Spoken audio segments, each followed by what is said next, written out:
ቼልሲ በሚቀጥለው የውድድር ዓመት በአውሮፓ መድረክ ላይ የሚያሳትፈውን ውጤት ለማግኘት ዛሬ ምሽት በፕሪሚየር ሊጉ ከሜዳው ውጪ ከብራይተን ኤንድ ሆቭ አልቢዮን ጋር ወሳኝ ጨዋታውን የሚያከናውን ይሆናል። ቼልሲ በባለፉት 4 ባደረጋቸው የእንግሊዝ ፕሪሚየር ሊግ ጨዋታዎች ላይ 4ቱንም የተሸነፈ ሲሆን በዚህም የክለቡ ደጋፊዎች ቅሬታቸውን እያቀረቡ ይገኛሉ። ከዚህ በጣም የከፋው ደግሞ ቼልሲ በእነዚህ ባደረጋቸው 4 የእንግሊዝ ፕሪሚየር ሊግ ጨዋታዎች ላይ ምንም ጎል ያላስቆጠረ ሲሆን በተቃራኒው ደግሞ 8 ጎሎች ተቆጥሮበታል። ስለዚህ ቼልሲ ይህንን መጥፎ ብቃቱን ለማሻሻልና የአውሮፓ መድረክ ተስፋውን ለማለምለም ዛሬ ይህንን ወሳኝ ጨዋታ ማሸነፍ ይጠበቅበታል። ከኋላ ያሉት ክለቦች ቼልሲን ደረስንብህ መጣንብህ እያሉት ይገኛሉ። ከቼልሲ በተጨማሪ ሌሎች 2 ክለቦች 48 ነጥቦችን ያስመዘገቡ ሲሆን ዛሬ በተለይ ብራይተን ቼልሲን የሚያሸንፍ ከሆነ ቼልሲን ከደረጃው አውርዶ 7ኛ ደረጃ ላይ እንዲቀመጥ የሚያደርገው ይሆናል። ስለዚህ ቼልሲ ዛሬ ይህንን ጨዋታ ማሸነፍ ግዴታ ወድቆበታል። በዚህ ጨዋታ ላይ በቼልሲ በኩል ምን አይነት የጨዋታ አቀራረቦችን ልንመለከት እንችላለን? ብራይተኖችስ ለቼልሲ በምን ያክል መንገድ ፈታኝ ሆነው ሊቀርቡ ይችላሉ? ባለፉት ጥቂት ጨዋታዎች ላይ የተመለከትነው የቼልሲ የማጥቃትና ጎል የማስቆጠር ችግር በዚህ ጨዋታ ላይ እንዴት ባለ መንገድ ሊቀረፍ ይችላል? እነዚህንና ሌሎች ጉዳዮችን እስከ ቪዲዮ መጨረሻ ድረስ ከኛ ጋር አብራችሁ ከቆያችሁ የምንነግራችሁ ይሆናል። ሰላም ጤና ይስጥልን። የተወደዳችሁና የተከበራችሁ ውድ የቻናላችን ተከታታዮች እንዴት ናችሁልን? እግዚአብሔር ይመስገን እኔ በጣም ደህና ነኝ። የምትገኙት አራዳ ሜዳ ኦፊሻል ዩቲዩብ ገጻችን ላይ ነው። ለቻናሉ አዲስ ከሆናችሁ የዩቲዩብ ገጹን ሰብስክራይብ በማድረግና የደውል ምልክቷን በመጫን የቻናላችን ቤተሰቦች እንድትሆኑ የአክብሮት ግብዣችን ነው። እንዲሁም ደግሞ ዩቲዩብ ፕሮግራሙን ለበርካታ ተመልካቾች እንዲያደርሰው የእናንተ በብዛት ላይክ ማድረግ እጅግ በጣም ያስፈልገናል። ስለዚህም ቪዲዮውን ስትጀምሩ ላይክ እያደረጋችሁ መጀመራችሁን አስታውሱ። የአራዳ ሜዳ ኮሜንታተር ተስፋወርቅ ሉልሰገድ አብሬያችሁ ቆይታ አድርጋለሁ። ፈጣሪ ፈቅዶ ዛሬም ከእናንተ ጋር ተገናኘን። በሁለት ርዕሰ ጉዳዮች ዙሪያ ከእናንተ ጋር አብረን ቆይታ የምናደርግ ይሆናል። በመጀመሪያው ፕሮግራማችን ክፍል የምንመለከተው ነገ ዛሬ ምሽት የሚደረገውን የብራይተን ኤንድ ሆቭ አልቢዮንና የቼልሲን ጨዋታ በቅድመ ዳሰሳ ትንታኔ ፕሮግራማችን የምንመለከተው ይሆናል ማለት ነው። እንግዲህ ፕሪሚየር ሊጉ በሳምንቱ አጋማሽ ዛሬና ነገ በሚደረጉ ጨዋታዎች የሚቀጥል ይሆናል። ያው እነዚህ ጨዋታዎች የሚደረጉት በሳምንቱ መጨረሻ የሚደረጉ የኤፍኤ ካፕ የግማሽ ፍጻሜ ጨዋታዎች ስላሉ ነው። ስለዚህ በኤፍኤ ካፕ የግማሽ ፍጻሜ ላይ የደረሱ 4 ቡድኖች ዛሬና ነገ ጨዋታቸውን ያከናውናሉ። ለምሳሌ ቼልሲ ግማሽ ፍጻሜ ላይ የደረሰ ቡድን ነው። ስለዚህ ዛሬ ጨዋታውን ያከናውናል ከብራይተን ጋር። እንደዚሁ ደግሞ ማንቸስተር ሲቲ እና ሊድስ ዩናይትድም ወደ ግማሽ ፍጻሜው ያለፉ ቡድኖች ስለሆኑ ነገ 2 ጨዋታቸውን ያከናውናሉ። ማንቸስተር ሲቲ ከበርንሌይ፣ ሊድስ ዩናይትድ ደግሞ ከቦርንመዝ ጋራ ሁለቱም ቡድኖች ከሜዳቸው ውጪ ጨዋታቸውን የሚያከናውኑ ይሆናል ማለት ነው። ስለዚህ በሳምንቱ መጨረሻ ከሚደረጉ ጨዋታዎች በፊት የኤፍኤ ካፕ ግጥሚያ ስላለባቸው ነው በፕሪሚየር ሊጉ በሳምንቱ አጋማሽ እነዚህ 3 ቡድኖች ጨዋታቸውን እንዲያደርጉ ፕሮግራም ይወጣላቸው ማለት ነው። ታዲያ ግን ይህ ጨዋታ ለቼልሲ እጅግ በጣም ወሳኝ የሚባል የጨዋታ መርሃ ግብር ነው። ቅድም በመግቢያ ላይ እንደነገርኳችሁ ቼልሲ በባለፉት 4 የእንግሊዝ ፕሪሚየር ሊግ ጨዋታዎች ላይ 4ቱንም ጨዋታዎች ተሸንፎ ማግኘት ከሚገባው 12 ነጥብ ምንም ነጥብ ሳያገኝ ነው በእነዚህ ጨዋታዎች ባዶ እጁን የተመለሰው። በማንቸስተር ሲቲ እና በኤቨርተን 3-0 በሆነ ውጤት ተሸንፏል። ከዚህ በተጨማሪ ደግሞ በኒውካስል እና በማንቸስተር ዩናይትድ ደግሞ 1-0 በሆነ ውጤት ተሸንፏል። ስለዚህ ቼልሲ ባለፉት ባደረጋቸው 4 የፕሪሚየር ሊግ ጨዋታዎች ላይ ውጤት ለማግኘት የተቸገረባቸውን ውጤቶች ነው ክለቡ እያስመዘገበ የሚገኘው። ከዚህም በተጨማሪ ቼልሲ በፕሪሚየር ሊጉ ለመጨረሻ ጊዜ ያሸነፈው በፈረንጆቹ መጋቢት 4 ነበረ። አስቶን ቪላን 4-1 በሆነ ውጤት ያሸነፈው። ለነገሩ ከዛም በፊት በነበሩ ጨዋታዎች ላይ በአርሰናል ተሸንፈዋል። በበርንሌይ በሊድስ ዩናይትድ እንደዚሁ ነጥብ ጥሏል። በአጠቃላይ የክለቡ ያለፉት ጥቂት የፕሪሚየር ሊግ ጨዋታዎች ውጤቶቹ ጥሩ የሚባሉ አልነበሩም። እንደ ጥቅል ደግሞ ካየነው በቻምፒየንስ ሊግ ከውድድር ውጭ የሆነበት እንዲሁ ደግሞ በፕሪሚየር ሊግ ተከታታይ ሽንፈቶች ቼልሲ ያጋጠሙት ሳምንታትን ሲያሳልፍ ቆይቷል ማለት ነው። ትላንትና በነበረኝ ፕሮግራም ላይ በተወሰነ መንገድ እንዳነሳሁት ቼልሲ ቶፕ 5 ገብቶ የቻምፒየንስ ሊግ ቦታን ሴኩር አድርጎ ያጠናቀቃል ከሚለው ነገር ይልቅ አሁን ከታች ያሉት ክለቦች ከቼልሲ ስር ሆነው ከቼልሲ አንገት ስር ሆነው እየተነፈሱ ይገኛሉ እንጂ ከላይ ያሉት ቡድኖች ቼልሲ እንዴት ባለ መንገድ በቀሪዎቹ 5 ጨዋታዎች ላይ የነጥብ ልዩነቱን አጥብቦ የአውሮፓ መድረክ ውጤቱን ለማግኘት እንዴት ይችላል የሚለው ጉዳይ በጣም አጠራጣሪና ምናልባትም የማይቻል አይነት ይመስላል። 5ኛ ደረጃ ላይ ከተቀመጠው ሊቨርፑል ጋር ያለው የነጥብ ልዩነት 7 ነው። እንዲሁ ደግሞ 4ኛ ደረጃ ከሚገኘው አስቶን ቪላ እና 3ኛ ደረጃ ላይ ከተቀመጠው ማንቸስተር ዩናይትድ ጋር ያለው የነጥብ ልዩነት 10 ሆኗል። ስለዚህ አሁን እነዚህን 10 እና የ7 ነጥብ ልዩነቶች ለማጥበብ ለቼልሲ በጣም አስቸጋሪ የሚሆን ይመስለኛል ከቀሩትም የጨዋታ ብዛቶች አንጻር ስንመለከተው ማለት ነው። ስለዚህ ቼልሲ እንደውም አሁን ከታች ያሉት ቡድኖች ቼልሲን የመድረስና ቼልሲን ከደረጃው ዝቅ የማድረግ እድል አላቸው። ብሬንትፎርድና ቦርንመዝ 7ኛና 8ኛ ደረጃ ላይ ይቀመጣሉ። ከቼልሲ ጋር በእኩል 48 ነጥብ ነው የተቀመጡት። የጎል ክፍያን ያበላለጣቸው። ዛሬ ቼልሲን የሚገጥመው ብራይተን ከቼልሲ በ1 ነጥብ አንሶ 9ኛ ደረጃ ላይ ተቀምጧል በ47 ነጥብ። ስለዚህ የዛሬውን ጨዋታ ብራይተን የሚያሸንፍ ከሆነ ነጥቡን ወደ 50 ከፍ ያደርግና 6ኛ ደረጃ ላይ ይቀመጣል። ቼልሲ ደግሞ 7ኛ ደረጃ ላይ ይቀመጣል።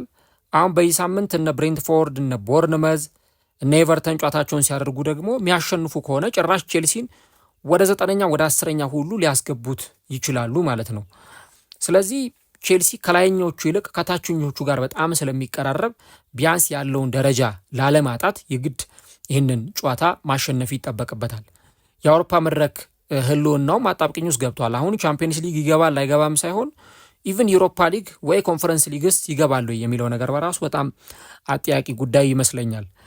ይህን ነገር እናነሳለን። ምናልባት ዩሮፓ ሊግ ለመግባት የተወሰኑ አማራጮች ሊኖሩት ይችላሉ። ለምሳሌ ኤፍ ኤ ካፕ ዋንጫን የሚያነሳ ከሆነ ወደ ዩሮፓ ሊግ ውድድር ሊገባ ይችላል። ወይ ደግሞ ማንቸስተር ሲቲ ዩሮፓ ሊግ ዋንጫን የሚያነሳ ከሆነ ምናልባት ደግሞ ቼልሲ የዩሮፓ ሊግ ስፖርትን ሊያገኝ የሚችልበት እድል አለ። እሱንም 6ኛ ደረጃን ይዞ ካጠናቀቀ ማለት ነው። ስለዚህ የዛሬው ጨዋታ እጅግ በጣም ወሳኝ እንደሚሆን ማንሳት ያስፈልጋል። ቅድም እንዳልኩት በቅርብ ጨዋታዎች ላይ ክለቡ ጥሩ ውጤት እያስመዘገበ አይደለም የሚገኘው። የቅርብ ጨዋታዎቹም ያሸነፋቸው ጨዋታዎች በኤፍኤ ካፕ የተገኙ ድሎች ናቸው። ብሬክስሃምን 4-2 እና ፖርት ቬልን 7-0 ያሸነፈባቸውን ጨዋታዎች ነው ልናነሳ የምንችለው። ከዛ በኋላ ግን አስቶን ቪላን ያሸነፈበትን ጨዋታ ካላነሳን በስተቀር ክለቡ በቅርብ ጨዋታዎች ላይ ውጤት እያስመዘገበ እንዳልሆነ እየተመለከትን እንገኛለን ማለት ነው እና በማንቸስተር ዩናይትድ ክለቡ ከተሸነፈ በኋላ ያለው የቻምፒየንስ ሊግ ተስፋ እጅግ በጣም አጣብቂኝ ውስጥ ገብቷል። ሊቨርፑል ደግሞ በባለፈው ሳምንት ኤቨርተንን አሸንፎ ከቼልሲ ጋር ያለውን የነጥብ ልዩነት የበለጠ ያሰፋበትን ውጤት አስመዝግቧል ማለት ነው እና ይሄ በጣም በጣም ወሳኝ የሚባለውን ጨዋታቸውን ነው ዛሬ ምሽት የሚያከናውኑት። ያው እንደምታውቁት ብራይተን ቀላል የሚባል ተጋጣሚ አይደለም። በተለይ ደግሞ ትልልቅ ቡድኖችን በሚያገኝበት ጊዜ እጅግ በጣም ፈታኝ ተጋጣሚ ሆኖ እንደሚቀርብ ይታወቃል። ለምሳሌ ራሱን ቼልሲን ስታንፎርድ ብሪጅ ላይ ሄዶ አሸንፎ የመጣ ቡድን መሆኑን ተመልክተናል። ከዚህ በተጨማሪ በባለፈው ደግሞ እንደዚሁ ቅዳሜ ዕለት ቶተንሃምን ገጥሞ ነበርና ቶተንሃምን ነጥብ ያስጣለ ቡድን መሆኑንም መዘንጋት የለብንም። ያው በእርግጥ ቶተንሃም ጥሩ ፎርም ላይ የሚገኝ ቡድን አይደለም፣ ደካማ ሲዘንን እያሳለፈ ነው። ግን ደግሞ ቶተንሃምን ሜዳው ድረስ ሄዶ ያውም በመጨረሻዎቹ ደቂቃዎች በተቆጠረች ጎል ነው ነጥብ አስጥሎት የተመለሰው ማለት ነው። ከዚህ በተጨማሪ ደግሞ እንደዚሁ ሌሎች ጨዋታዎችን ማንሳት ይቻላል። በሊቨርፑል ምንም እንኳን ቢሸነፍም በጣም ተፎካካሪ ነበር። በአርሰናልም ሲሸነፍ በጣም ተፎካካሪ ብቃቱን አሳይቷል። ከዚህ በተጨማሪ ደግሞ እንደዚሁ ራሱ ቶተንሃምን ነጥብ ያስጣለበት ማንቸስተር ሲቲን ያሸነፈበትን ጨዋታዎች በዚህ ዓመት ተመልክተናል። ስለዚህ ብራይተን ቀላል የሚባል ቡድን አይደለም። እንደውም ፋቢያን ሃርዝለር ዘንድሮ ጥያቄ የሚያስነሳ አጀማመርን ቢያደርግም ከዛ በኋላ ግን በጊዜ ሂደት ቡድኑን እያሻሻለው እየመጣ እንዳለ እየተመለከትን እንገኛለን። ስለዚህ ብራይተን ዛሬ ለቼልሲ ቀላል ተጋጣሚ ይሆናል ተብሎ አይጠበቅም። የፊት መስመራቸው በጣም አደገኛ የሆነ መምጣቱን እያየን ነው። በተለይ ደግሞ ዳኒ ዌልቤክ አሁን በቅርብ ጨዋታዎች ላይ ኢቭን በዚህ ዓመት ከጎል ማስቆጠር ጋር በጣም ጥሩ ጊዜን እያሳለፈ ይገኛል። ዳኒ ዌልቤክ እድሜ የገፋ ተጫዋች ነው፣ ልክ ነው። ያው ይሄ የሚታወቅ ጉዳይ ነው። ግን ደግሞ በጣም ልምድ ያለው የፊት መስመር ተጫዋች ነው። እነ ማንቸስተር ዩናይትድ፣ አርሰናል የመሳሰሉ ክለቦች ላይ ተጫውቶ ያሳለፈ ተጫዋች ነው እና ዳኒ ዌልቤክ በጎል ማስቆጠር ረገድ በጣም የተዋጣለት ተጫዋች መሆኑን እየተመለከትን እንገኛለን። ካውሩ ሚቶማ በመስመር ማጥቃት በኩል አለ። ከዚህ በተጨማሪ ደግሞ እንደነ ያንኩባ ሚንቲ አይነት በመስመር ላይ ምርጥ ማጥቃት የሚያሳዩ ተጫዋቾች አሉ። ከዚህ በተጨማሪ ደግሞ ምንም እንኳን ለስህተት ተጋላጭ ቢሆኑም ነገር ግን የነ ቫን ሄክ እንዲሁ ደግሞ የነ ካዲዮግሉ የመከላከል መስመርም ቀላል የሚባል አይደለም እና ቼልሲ በዚህ ጨዋታ ላይ ቀላል የሚባል ፈተና አይገጥመው። ኢቨን መሀል ሜዳ ላይ እነ ካርሎስ ባሌባ እነ የሂንሸልውድ የመሳሰሉ ተጫዋቾች እነ ዲዮጎ ጎሜዝ መሀል ሜዳውን ዶሚኔት የማድረግ የመብለጥ አቅማቸው በጣም ከፍተኛ ስለሆነ ለቼልሲ ዛሬ ፈተና ይሆናሉ ተብሎ ይጠበቃል ማለት ነው።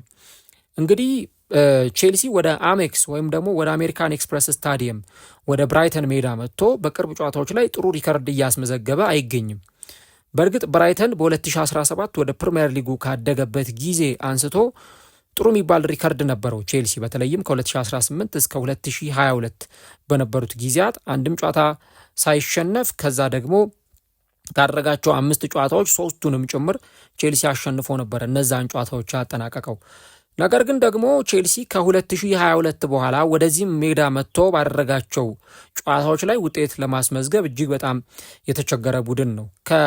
ካደረጋቸው ጨዋታዎች 1 ጨዋታ አቻ ወጥቷል። እንደዚሁ ደግሞ 1 ጨዋታ ብቻ ነው ማሸነፍ የቻለው። ቀሪዎቹን ጨዋታዎች ቡድኑ በ2 ጨዋታዎች ላይ ደግሞ እንደዚሁ የመሸነፍ ውጤትን አስመዝግቧል እና በተለይ ደግሞ በዚህ የአሜክስ ስታዲየም ላይ ቼልሲ ያለው ሪከርድ የቅርብ ጨዋታዎቹ ጥሩ ባለመሆናቸው ምክንያት እዚህ ሜዳ ላይ መጥቶ ያንን መጥፎ ሪከርድም ማሻሻል ይጠበቅበታል ማለት ነው እና ይሄ እጅግ በጣም ወሳኝ የሚባል ጨዋታውን ነው ክለቡ የሚያከናውነው።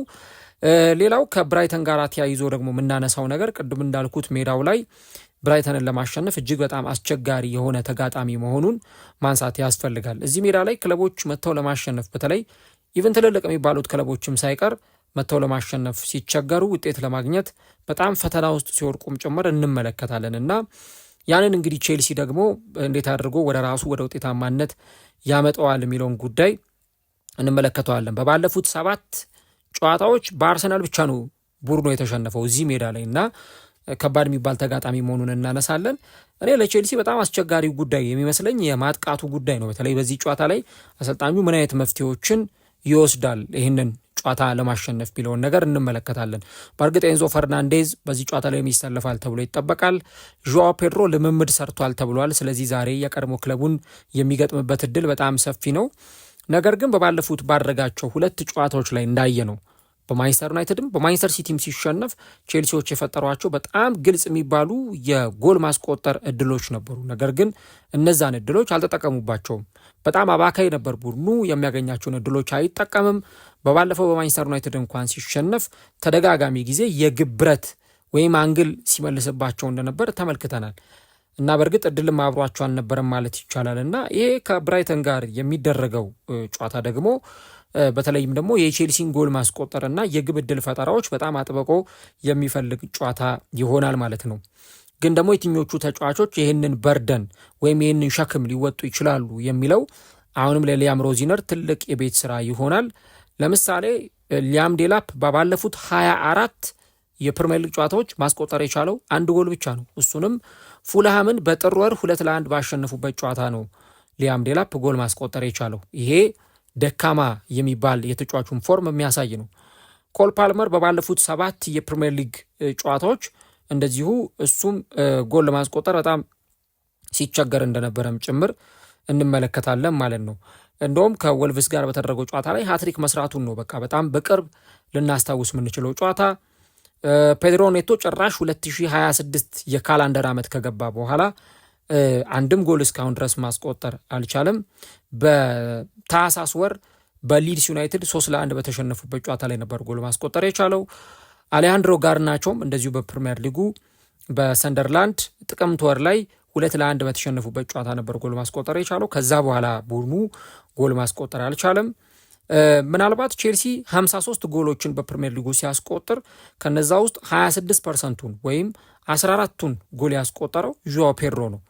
በቃ በልዩነት ይህን ተጫዋች ብቻ ነው የምናነሳውና ኢቭን ዦዋ ፔድሮ ከሌለ ራሱ ቼልሲ በጣም ጎል ለማስቆጠር ሊቸገር ይችላል። ስለዚህ የዛሬው ጨዋታ ላይ ዦዋ ፔድሮ እንግዲህ መሰለፉ እርግጥ የሚሆን ከሆነ ተጫዋቹ ምናልባት የቼልሲን ጎል የማስቆጠር ችግር በተወሰነ መንገድ ሊቀርፍ ይችላል ተብሎ ይጠበቃል ማለት ነው እና በፕሪሚየር ሊጉ ስንመለከት እንግዲህ በተለይም ቼልሲ አሁን ባለው የጎል ማስቆጠር ሪከርድ ካየነው በ2022-23 የውድድር ዘመን ካስቆጠራቸው 38 ጎሎች በኋላ እጅግ በጣም ዝቅተኛ ጎል በባለፉት 10 ዓመታት ያስመዘገበበት ሲዝን ይሆናል ማለት ነውና እንግዲህ በርካታ ሚሊዮን ፓውንድ የወጣባቸው የፊት መስመር ተጫዋቾች ያሉት ቡድን ነው። እነ ጋርናቾ፣ ሊያም ዴላፕ፣ እነ ዡዋው ፔድሮ፣ ከኋላ የነ ኮል ፓልመር ምንም እንኳን ጉዳት ላይ ቢሆኑ እነ ጄሚ ጊቴንስ እንዲሁ ደግሞ እነ ኤስቴቫኦ አይነት ተጫዋቾች ያሉት ስብስብ ነውና እንዲህ አይነት ምርጥ ስብስብ ያለው ቡድን ሆኖ ነገር ግን ጎል ለማስቆጠር መቸገሩ